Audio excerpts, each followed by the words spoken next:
ஒரு பெண்ணின் அப்பா எப்போதுமே வேலை பார்த்து கொண்டிருக்கிறார். அவளுக்காக அவருக்கு நேரமே இல்லை. அவளுடைய அம்மா காலப்போக்கில் மிகவும் உடல்நிலை சரியில்லாமல் மருத்துவமனையில் அனுமதிக்கப்பட்டார்கள்.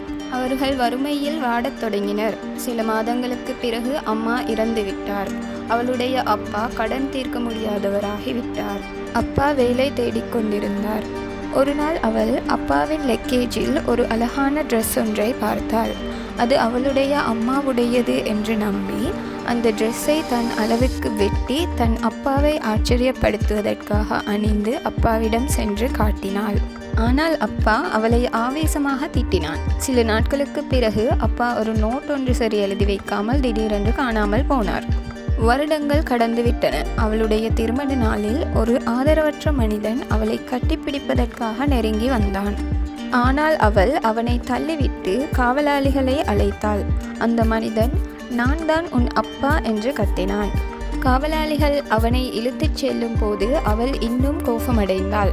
அவளுடைய அப்பா ஒரு கடிதத்தை தரையில் போட்டார்.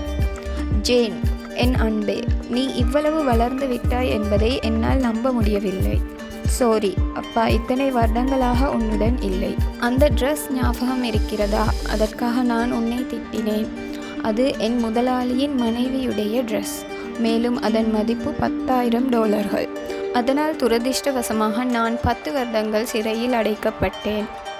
நான் உன்னை இன்னும் நேசிக்கின்றேன்." அப்பா தன் பணத்தை எல்லாம் தன் அம்மாவின் ஹாஸ்பிட்டல் பில்களுக்கு செலவழித்து விட்டார் என்று அவள் அறிந்ததும் அவள் சத்தமாக அழுது கொண்டே ஓடி வந்து அவளுடைய தந்தையின் கையை பிடித்து கொண்டு திருமண மேடையின் வழியே நடந்து வந்தாள்.